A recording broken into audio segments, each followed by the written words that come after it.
Got all of this done today. First I started off with picking out all the weeds, and then I got a metal rake and I raked up all the dead leaves and some dead crap that was laying in the beds. Got it all in a massive bag, dumped it way over there. And then after I pulled all the weeds and did that, I went back and forth with a wheelbarrow and I filled in all this mulch. So I'll be starting with all of that soon.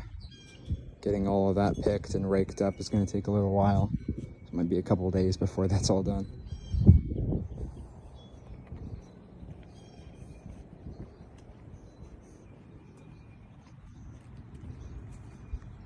Still have all of that to go.